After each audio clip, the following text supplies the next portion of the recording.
Hello there, and welcome to another Coffee with Carl. My name is Carl Zoellner. I'm one of the attorneys with Anderson Business Advisors. And today's subject we're going to talk a little bit about is Indexed Universal Life Plans, or IULs.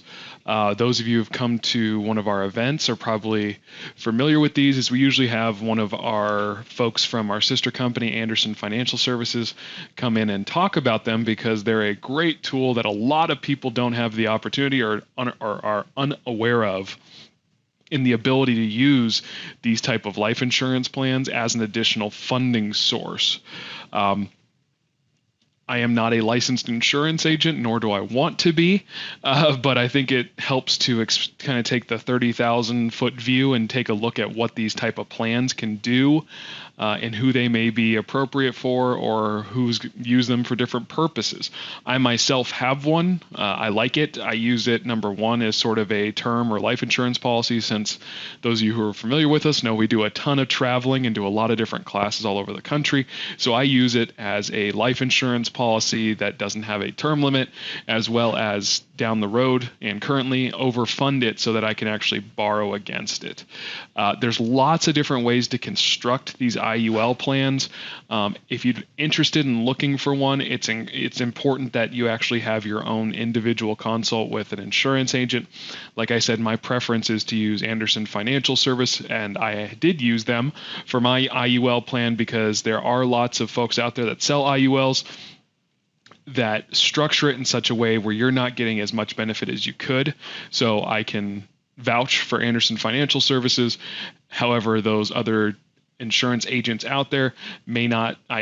You're sort of playing with fire, in my opinion, as I've seen a lot of these come through where most of the funding isn't actually benefiting the client. It's actually benefiting the agent. So as fiduciaries, even through Anderson Financial Services, we are taking a look at your best interest. And for those of you who may not be familiar with fiduciaries, I may even put together a video talking a little bit about what a fiduciary is versus what just a ordinary person is in regards to other folks. So IULs, for me, the simple explanation is when I say just have a term policy, my insurance I'm paying along the way, then when I die, death benefit payout. Okay. Now, in an IUL, the idea is to actually overfund the policy so that I can actually borrow against the death benefit, meaning I'm overfunding it. So it's actually more of a curve, meaning I can borrow against it once there's enough money in there to borrow against, and it's not dollar for dollar. So within the policy, that dollar for dollar, you would be putting overfunding or putting money into it. But as you put more money into it, the death benefit goes up as well. So I can actually borrow more money than I've put into the policy and use it as an additional funding source.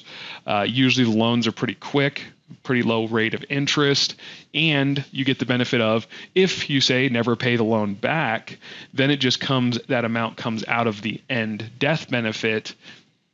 And so in essence, by putting more money into these things, you're creating an additional funding source because number one is you're contributing to your own life insurance policy. Number two is you're getting more than a dollar for dollar benefit. And with the indexing in the plan, you're actually growing at a rate of interest. So meaning usually these funds get invested in, say, a conservative stock portfolio. What's nice though with the indexing is that you have caps, meaning all of a sudden if the stock market crashes for some reason, you're not going to lose money. The bottom cap is at 0. The top cap is usually right around 7%, so it can grow up to 7%, but what you're missing is north of that. So if it grows 15% in a year, then you've missed out on a little bit. But what it is it's a security blanket for if something happens on the negative turn, you're also capped at 0. So your max top is usually around 7%. Bottom is 0, meaning you may not make anything on it that year, but you're not actually losing money. So there's lots of different ways to use this really cool tool.